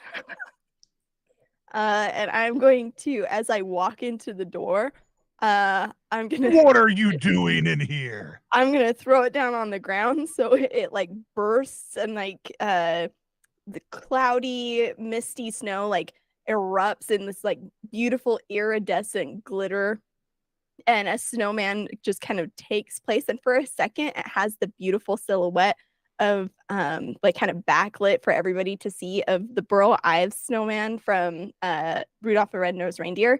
But as the iridescent snow dissipates, you're left with a snowman that is just made of a bunch of random crap. Like it doesn't have like a nice little hat on its head. It's like an actual paper plate. And Steve is just gonna yell, "Hit it, Earl Jives!" And Earl Jives is gonna start playing free jazz. And what does that sound like, sir? Give us some samples of what free jazz. We all know what free jazz sounds like. I don't. I really don't. Just what does your heart tell you it sounds like? That's kind of the point. My understanding of Steve is probably this is just a trumpet version of the weird beatboxing section of Down with the Sickness. With a lot of extra like squeals for no reason. Yeah, okay. And I've essentially created a distraction for us to get in and get what we need. And I think that's pretty nice to also be throwing a pants party. You think it's nice? Live entertainment. You're throwing a party. I do. Okay, I love it. This is your intent. This is a nice party, a nice rager you're throwing. I've been promising everyone that I've met that I'm gonna throw a party in my pants.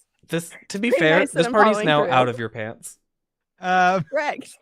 Go ahead and make a nice roll. Take an extra d6 because of the instant snowman.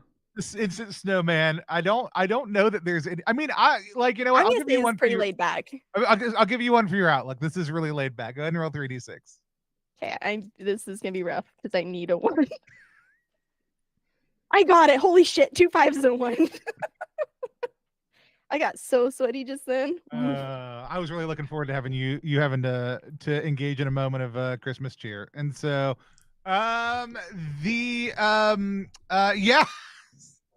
So tell me what it looks like as this party kicks off, and somehow the one dude who you let go and Freezy have spread the word that there is a pants party happening. There is a rager that's going to be taking place, and all of a sudden dozens of like scientists and security techs and a bunch of other people who apparently just decided, you know what, we have an evil plan in play, but you know what you need around Christmas is just the chance to relax. All bust into the R&D lab, ready to party. What does it look like as this thing kicks into gear? Steve is absolutely shredding up the non-existent dance floor to the sick beats that Earl Jives is dropping, and it looks sick as hell. He pulls out some glow sticks out of his jeans, and he's fucking. All right, people kick in. Earl Chives is playing over the speakers. There's this reddish light that's kind of strobing in the background that is oddly in tune with the glow sticks that you are Oh God. around. What is everybody else doing to get? It'll be great, whatever it is. What is everybody else doing to get into the party spirit? I. Or to take advantage of the party that's breaking out. Meteor is really trying to get into the spirit here. Still isn't sure what a pants party is just sort of nodding their head respectfully. Okay. Awesome. You got anything? Yeah, I mean, the minute that the freestyle jazz started playing, Balsam would have also taken out their Microsoft Zune and scrolled. Oh no, did I lose internet? No, you're still there. I still see you. Oh, okay. I think I froze and was like, oh no. And they would have scrolled to Pony by Genuine and pressed play. And they're trying to climb up onto Meteor's back. Yeah, that's fine. I'm not a pony, to be fair. Well, it's the closest thing we got, and I'm gonna try to pull Buttons up with me, and try to like get him through the party towards the blinking nose. Sitting on Meteor's butt, Yeah. Buttons is going to just have a not nice thought. It's going to get a little angry, a little heated, and their little charred skull is going to just light a little flame. And they're going to light a blunt with it and take the biggest inhale and try to create like a smoke screen club effect with this. For them, it'll be a very big, large smoke screen. It's going to kind of look like there's a puff of smoke coming out of Meteor's ass. I love it. But Won't be the first time. The wild. Yeah, the smell of ginger just fills the air as you just huff out and start to hotbox this entire room. So I'm smoking. My body's smoking. That sounds pretty nice. I'm not gonna say. I'm not gonna lie. Why don't we do? I feel like you got the burnout in there also too. Let's. And you, what was your what department were you originally? Well, I'm trying to create a smoke screen for stealth, and I'm a stealth on a shelf. I love it. I love it. It's 3d6. Let's do it. I rolled a 2 and 2 6s. Awesome. And you've got to have at least a 2 in one of those and whatever you were trying to roll. Otherwise we'd be having a different conversation. So I've got 4 in naughty and 2 in nice. Okay, so you're gonna move. I think this was a nice maneuver. I'm trying to get that club effect going. So you move one back over. You get this puff going and you're moving around the room. People are feeling it. The only person who doesn't seem to be feeling it and who's very aware that something is going on seems to be Krampus. Like, he seems to largely be immune to the party's effect. However, the smoke has confused him and has distracted him from being able to see what y'all are up to. So y'all are making your way towards the nose. Yeah, I want to go for it. Cool. I love it. So tell me what it looks like as you try to go for the nose. So I want to, with everybody on my back, I want to sort of try to side swipe the nose so that one of my 2 companions here can sort of grab it in flight. Okay. Awesome. I'm sticky.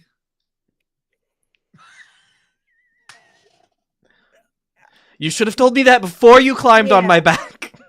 Well, like everywhere sticky or just like certain spots sticky? Everywhere. Great. Thank you. Cool.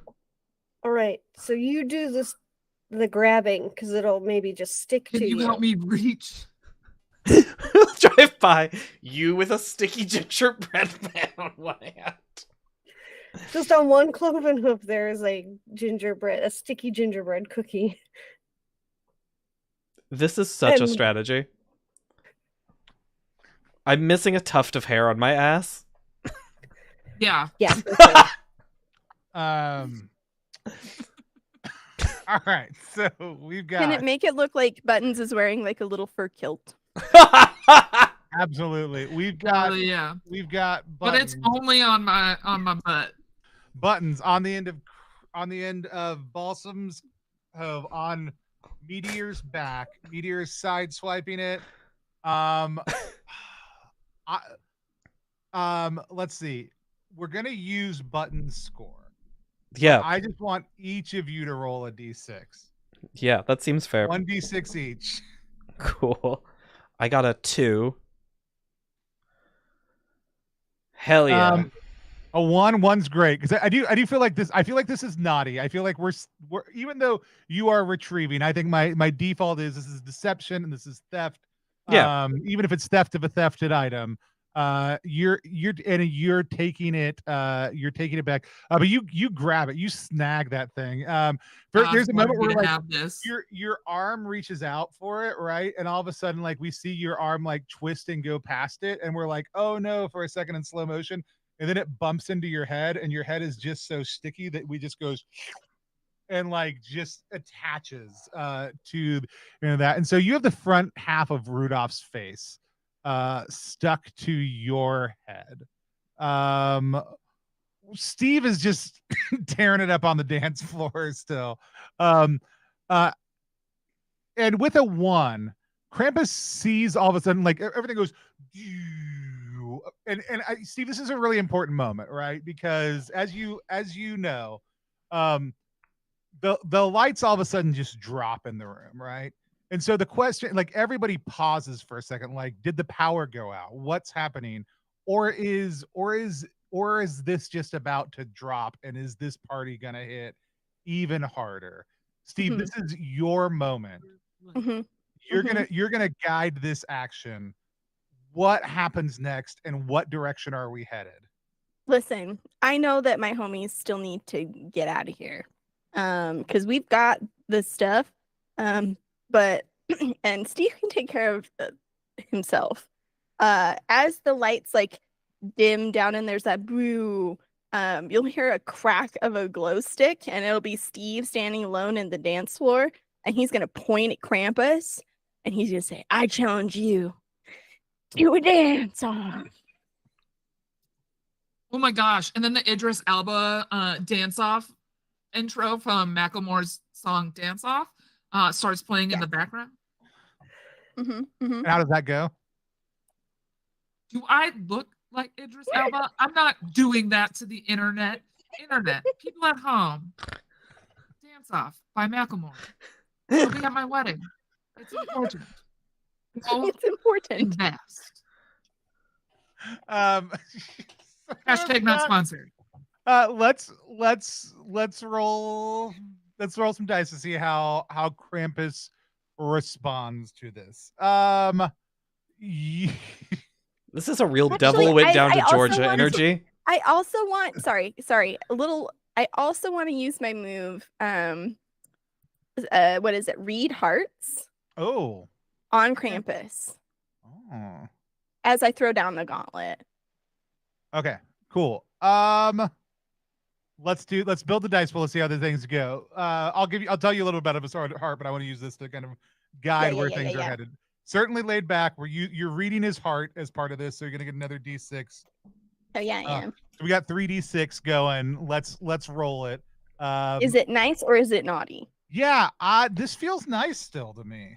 I would agree. I want him to feel included. Okay. Heck yeah, I rolled a 2, which is exactly what I needed. Awesome. So that means you have now. Wait, you had a 2? I had a 2. And you're gonna move 1 point from naughty over to nice. So yep. So now I'm even 3s and 3s. Y'all are floating in the middle so good. You're doing such a good job. Crushing it. Y'all have such system mastery over this highly complex system. I got closer for a second. I was just about to go full naughty. You're like, oh no, nice is great. I love that. So you look at Krampus and you can tell, like, here is a man, or a being, I should say, that deep in their heart really just wants to dance.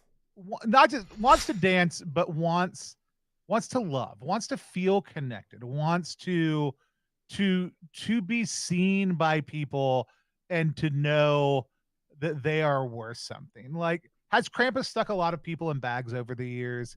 Yes. Were they just doing it for the attention? Absolutely. Has Krampus loved them and left them on repeat and left a string of children all over the North Pole, the South Pole, and other parts of the world? Absolutely, because he's looking for that connection. And you know what no one has ever just asked Krampus to do? Just to dance. And so like, you watch, there's a moment of resistance in their heart. As they get mad, they get a little angry. And then, like, as they take a step forward, like the Idris Alfred Macklemore Lewis Dance Off song kicks in, and it's a perfect beat. And all of a sudden, like, they stop and they step again, and the music happens again. And all of a sudden they realize, like, this is their moment, just to dance with you, and to be connected to you in this moment. And the dance off starts. Amazing. And y'all dance. Everybody gets into it. Like, everybody starts getting hype. It actually turns out that somebody that Freezy has had kept some of that eggnog just cold inside them, super chilled it, and injected it into the sprinkler system. So all of a sudden it turns into a nog rave. Nog rave! As nog just starts pouring down from the sprinkler system into the lab. As the three of you can easily make your way out with the front half of Rudolph's face at this point in time. Hey, Buttons, can you get that face, like, real fucking sticky for me? I am going to grab the face, pull it down my face and my body, and I'm gonna fully, like, through the vagina, up the butt, up the back. I am getting every part of my body if I do a 180 this way. Not 180, 360, 360. Yeah. I mean, you gotta start with a 180. You know, you can't just go straight. You start with the 180 and then you do another 180, baby. And then I will read your mind, read your thought here, and I'm going to plaster this face on your face. That's exactly what I wanted. Hey, good. I love that was on the said same confidently page. as a You're question. welcome for the smell. It smells like candy. Thank you so much. Let's get out of here.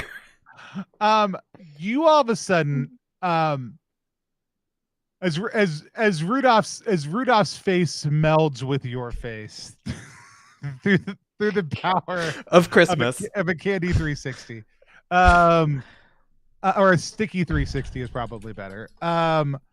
You all of a sudden become aware of where every possible landing space in the world, like anywhere that your party could take off and land, is. Like, you're getting to get telemetry feeding into your brain. Like, you all of a sudden have a deep sense of connection with everything around you, and you all of a sudden, like, realize this is what Rudolph feels like all the time. That's sick as hell. I wanted to Tanya Harding Comet this whole time, and it should have been Rudolph I went after. Tell me about how y'all break out of this space and make your way back to the North Pole. Just describe it in brief. Yeah. I try to pile everyone on my back, and I fucking fly out of here. Go Go ahead. Really quickly before we leave Steve in Dancing with My Father, we're gonna flash back really quickly to a really poignant moment of a little elven woman putting like a little candy on the front of my pin and like reaching down and being like, and no matter where you are, as long as you have this, you'll always find your way home. And I'm gonna make sure to flick that like a cigarette to Steve. And it's just like this little magical transporter in case they ever want to leave. If not, they won't judge them because there's flick it across. Awesome. Steve will catch it like in like a perfectly choreographed dance move and like shimmy back over to where Krampus is, and we're just vibing. Love it. All right, let's hear from Meteor about the escape run and flight out. Yeah, I just fucking fly out of here unless you're gonna stop me. Well, so as you rip out that front door, as you take flight, there are anti-reindeer rockets mounted on the roof that just start trying to take you out of the screen, sky. baby. I'm gonna light it up again while I'm up here and try to chuck blunts, like heat seeking, like leaving heat rays behind, or like just like. I love this. The Christmas blunts have been honestly so OP. I love them. This sounds. I'm guessing that these are like following the heat of your ass while we fly through the sky, providing other heat for them to kind of hit against. I don't know. This sounds pretty amazing, which is the automaton's move. I don't think you're fine with Bert here. Give me 3d6. This sounds pretty nice though. It's like you're trying to protect your crew. 2, 4, 6. Awesome. Hell yeah. 8. Who do we appreciate? So move 1 point over to Buttons. nice. As you 1 point into nice. Yeah. Are you? No. Where are you at now on nice? A 2 in naughty and 4 in nice. Okay. But I was really wanting to be naughty as a person. Love it. That's me, Courtney, bleeding through to buttons. So as you distract these anti-reindeer missiles with your ginger blunts, as you toss them out, we see them impacting around you. There's a couple moments where like you realize as these explosion happens that there's shrapnel you can actually kick off of Meteor, like this with some of that advanced Rudolph knowledge flowing through your brain. So you do some pretty sick moves on the way out as you make. Whoa! Oh no, Sarah's gone. What?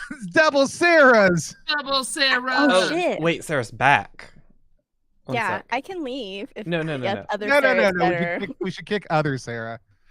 We should kick clone Sarah out. How do we kick clone Sarah? Is that Yeah. Keegan can do it. Or it'll do it before I figured out how to. Incredible.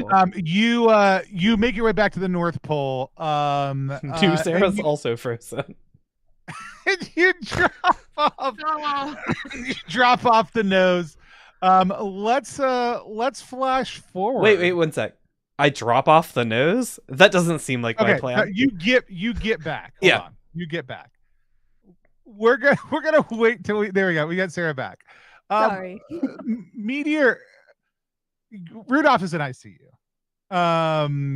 His nose has been, part of his face has been ripped off. Yeah. By a Nordic demon. It's going to take some time for him to get back up. There's nothing. So the question, you see all of a sudden the big man smoking a large cigar with just a hint of ginger coming out of it. Looks down at you as you have a sticky, bloody Rudolph's face plastered over yours, and looks at you and says, "Meteor, Yeah. you up for the job?" Yeah, I mean, I have a busy schedule, but I think I could squeeze it in. All right. Won't you guide my sleigh tonight? So Meteor gets to not only step up to the A team, but essentially be the name. I'm the quarterback now. Yeah. So everybody else makes it back, but here's the deal. The 3 of you make it back. We'll find out what happens. most important part of what we're going to do is y'all have saved Christmas. Christmas goes off without a hitch. Meteor leads the crew. What we want to know is what's happening 3 days later. We're gonna go around in just a second. We're gonna hear a little epilogue about where every single one of you ends up. Your short story now safely permanently off the naughty list. What do we see you doing around New Year's Eve? After Christmas has been saved. Does anybody want to go first? Does anybody have a pitch for what their character is up to? I'm sorry, I just got the weirdest YouTube comment. Which was? So WEC 1000 says, "What's your opinion on rats triggering the sensors on New York City subway gates, causing a miscount on daily subway commuters, confusing some for dashers, resulting in an increased security at these terminals?" And honestly, what a question. Dashers and dancers and prancers and rodents. Really sexy rats. Yeah, I can go first now that I'm less distracted. Yeah, let's find out what happens to Meteor afterwards. Yeah, so I think Meteor gets about halfway through Christmas and is like, I did not fucking train enough to be Rudolph, and spends the rest of Christmas miserable. Like, this is the job I wanted all these fucking years and it sucks. And I think we see Meteor a few days after Christmas, like, just get Rudolph's face off my fucking face. I am now in ICU alongside Rudolph. They good news is they have developed face swapping technology at the North Pole, so there will be a face off event that we can get into at some later date. Yeah, perfect. Awesome. Who does anybody else have one? What Buttons? Let's check in with you. What do we see Buttons doing? Buttons is still seeking punishment for Tinker, whatever their name Tingle. was. I got you. It Tingle. was Tingle Sugar Crinkle. Tingle Sugar Crinkle. I'm trying to get. I just want them to be behind bars. Or be stuck on the next crew that has to do this. And I can't wait till be trying to start a gingerbread uprising so we can stop being eaten. It's not fun that they just eat us here. It's weird. It's non-consensual. The way you I'm do mad it. about it. I'm very excited to find out what happens to Tingle Sugar Crinkle next summer. Yeah, I do think the emotional core that we've got to toy with here really is, Balsam and Steve and Krampus and what's happening there. So does anybody have a pitch and want to go first? Chrissy, I have an idea if you're willing to just get weird with me. Let's get weird. Okay. It's several days after Christmas. We are in neutral territory. We're somewhere on the equator, smack dab between North and South Pole. We are absolutely in the Bahamas. Steve is wearing a light linen shirt and brown khaki shorts with flip-flops. The shirt is unbuttoned, way too many buttons. And he's standing outside a small villa situation with Balsam next to him, hopefully in roller stilts. And Steve kind of looks at Balsam and goes, "I don't know, little buddy. You sure you're cool with this? Because if you're not, like, if it's not dope for you, it's not dope for me, okay? I just really want you to know that." No, man, yeah, like, she deserves to be happy. It's just, like, across the board, I don't know. Like, do I gotta call you dad, or what do I... Only if you want to, my little bud. All right, well, like, only if you want to. Cool. I'll go with, like, daddy. Daddy feels better. Hell yeah, it does. And as you say that, and I realized I should have been more specific, the door opens and the time of I my like how life, Steve like from realized Dirty that we should have been Dancing. more specific, and Sarah realized that she's been more specific at the same time. The time of my life from Dirty Dancing like starts playing, and we look down the aisle where Krampus is waiting for me. And Steve walks down the aisle to his new partner to be wed. But in the halfway down the aisle, Krampus does run, and Steve does pick him up in the lift. I also love that WEC 1000 is engaged in the stream. This was not a bot or a spammer. I really thought you were a bot, He WEC. appreciates it. But you're correct. As it stands, we are just wasting money on security for rats. I mean, 100%. But I'm going to say something really brave here at the end of the stream. I think the rats deserve the security. I'm joining the New York City war on rats on the side of the rats. I'd like to formally announce that we support rats in this situation. There is a version of things that I could roll up that could have ended us up in the steam tunnels underneath 30 Rockefeller Plaza and been a very New York rats based adventure. And now I just regret. I'm the that fucking is rats not in New what we York. Eat a fucking pizza slice. I love it. That was great. My only regret in this entire adventure is that there is not a single Christmas song that actually got evoked at any point in time. And that's wonderful. It's my only disappointment, but it's also so wonderful because y'all did so much music that was not. It was great and consistent the whole way. You got through. Creed from us, and really, I think that's the real Christmas song. Is So good. real Higher by Creed. Yeah, Higher by Creed really is the true meaning of Christmas. I do It's want you to the know, reason for the season. Carol. just ahead of time, the stream's absolutely going to get a DCMA claim because I did play Higher by Creed under the Hilarious. battle scene. Keegan! We'll see what happens. We'll see. It was quiet under us speaking. Christian band attacks small independent streaming community. Trying to find a meaning for Christmas. It'll be a Christmas miracle if it doesn't. Well, I'm glad everybody who was here live saw it. You want to do stars and wishes? We don't need to do a reaction roll. You want to do stars and wishes?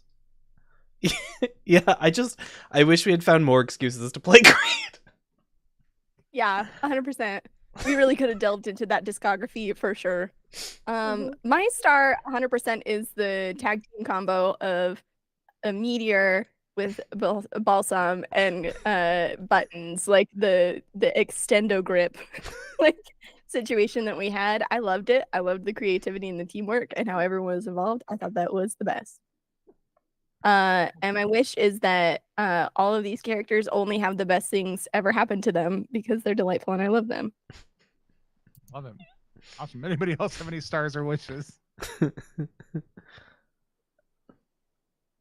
My star is something that a lot of the people at home can't see right now, but it was the art that Chrissy had for Balsam. It was just really good.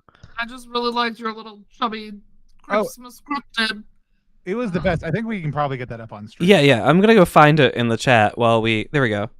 While we continue talking. We're fine. I found it. Delightful. And my only wish is that we actually just did a reenactment of Violent Night, the movie with David Harbour that came out last year for Christmas. Delightful. You missed it before stream where I did talk about potentially not rolling something up and just doing a version of this where it was like Santa has gone on a murderous rampage and y'all have been sent to either help him or stop him because of Violent Night specifically. So good. It's so bad, it's so good. And so that was on the table, but didn't hit the table. And so I love it. I'm already mentioned it. I one of my favorite things about Santa-cide Squad is the designer did a really good job. The fact that people end up singing and talking a lot about music during it, and as somebody who I think I'm pretty on record at this point of like the part of my brain that enjoys music that has an emotional attachment to music the same way that other people do doesn't exist. Like if you were like, what are your favorite bands? I could tell you. If you were like, oh, when you hear a song, does it take you back to? No, never. Like that doesn't happen for me. I don't have that type of emotional connection to music. But I do love singing with people, and I do love music as a communal action and experience, and that to me is very meaningful. So even if it's just talking through it, it was really fun to have a scene where it's like consistently there's a lot of music here, but also some of it's just free jazz. We're just gonna talk about it, and other ones. No, it's not. It's way more Catholic things than that on stream.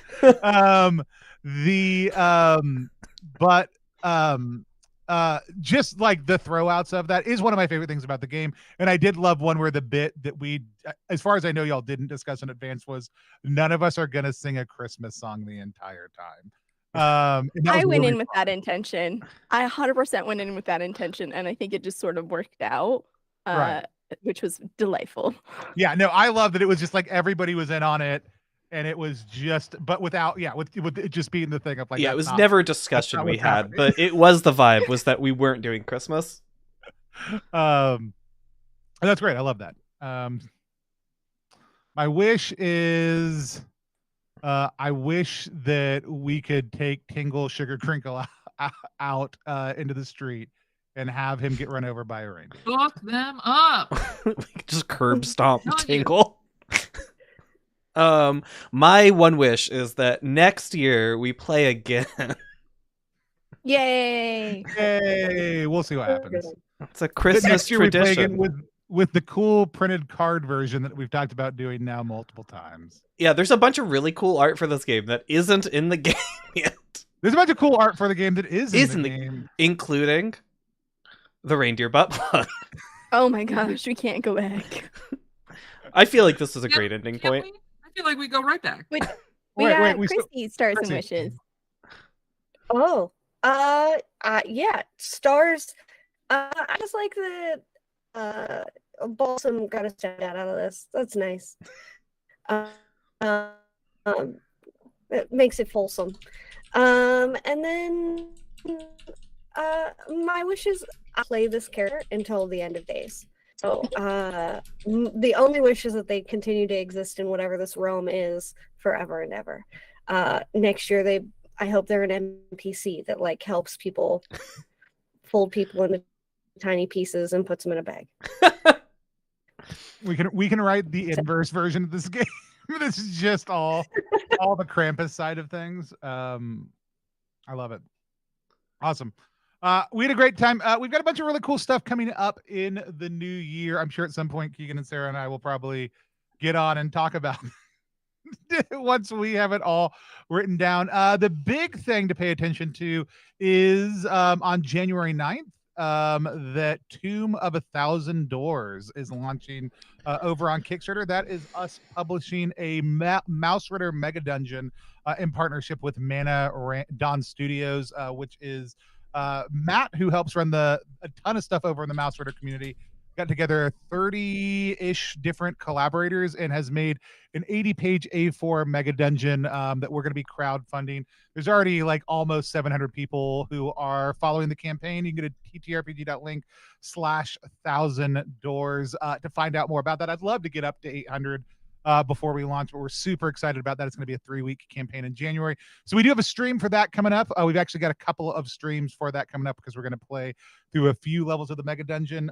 One of the things that we'll give y'all an exclusive on also too is we're going to be starting to roll out some shorter campaigns and some campaign content. We're going to have some new formats you can consume that in, but the first one is going to be a West Marches style campaign, so a bunch of different people playing week to week of To Live Beneath, which is the first major expansion for Down We Go to come out that I'm writing right now, along with 15 other people that is going to be coming out. It's super cool. We've got a chance to play test a lot of the different content. Keegan's writing a piece. I'm writing a lot of it. We've got a bunch of people who have written for Down We Go before, along with a bunch of new creators who are trying stuff for the first time. So we've got a play of that. And then later on this winter, we will be crowdfunding a print run of that also too. The number one thing, though, you can do to help support our channel is go to rpgzine.com ttrpg.link.club and check out the cool stuff that we do over there. We've got a couple different games we put out every single month by new and emerging creators. We're just trying to help get their games into the world. We're in the last week of you being able to pick up. If you sign up this month, you're going to get Prima Donna by Kyle Tam, who's a great Southeast Asian creator. It's a solo game where you're protecting the world from a world-consuming monster with the music that you compose as the most famous composer in the world, who now plays for an audience of only one, and the standalone Trophy Dark Incursion Die Grave Robber Die that we played on stream a couple weeks ago. Next month, we have The Family Order. We shuffled things up a little bit. The Family Order by Megan Cross, that's going to be coming. So if you sign up after January 7th, and that is, you're playing as a family magician over multiple generations. Every generation you take on a new role in that family and you discover something new about the magic that your family possesses. So it's a great communal storytelling game. And then we've also got Lucas Rollum's Last Oath, which is a solo dungeon crawler coming out for our adventure game setting. I'm super excited about that. Lucas is one of my favorite Latin American creators. Super excited we're finally getting a chance to make that game work. If those sound dope to you, if you want to support great creators, you want to support this channel, head over to rpgzine.club to check all that stuff out. Before we sign off, though, Chrissy, Corn Dog, do you want to tell people where they can find any of the wonderful stuff you do? You don't have to say it at the same time. Chrissy, you can go first. Oh, Chrissy Crits. I played Balsam, and he's our favorite little boy. Where can you find me all over the internet at Crits? As far as games and things, I play over on Neon Lights Roleplay on Mondays. Not this past Monday would have been a game, so in not this coming Monday, the one after, in 2 weeks. Anyway, you'll see me there, and then also on Dat Magic Juice's channel, we play some games over there too on Thursdays. Next Thursday, I'll be over there. Yeah, that's where you find me. Anywhere else, I'm usually just trolling around, being weird and creepy. So, love it. Corn Dog. We love being weird and creepy in this house. We're not in the same house, but we could be. Hey everyone, I'm Corn Dog McGraw. You can find me on the internet at Corn Dog McGraw. You can catch me in a week and a day on that Magic Juices channel. I'm in the same show that Chrissy's in. It's Queen's Gambit. Right now we're only playing on YouTube, I think. So check us out on the YouTube. Isn't it All Hail the Queen now? No, wait. Did I say Queen's Gambit? It is All Hail the Queen's Gambit. Rebrand. All Hail the Queen. All Hail the Queen. Also, you can catch Corn Dog on Queen's Gambit on Netflix. On Netflix. Yeah. No, you can't. I'm not smart enough to play chess. Last time I played, I lost to an 8-year-old. It was great. I was not 8. I was, in fact, 26. So that sucked. But you can also find me eventually on the internet elsewhere. That's all for now, folks. Back to you, Tony. Keegan, Sarah, you want to tell people where to find you? But Sarah, you can go first. You can find me all the places at Osiris Franco. That's it. Keegan. Don't find me. Bye, everyone. Bye.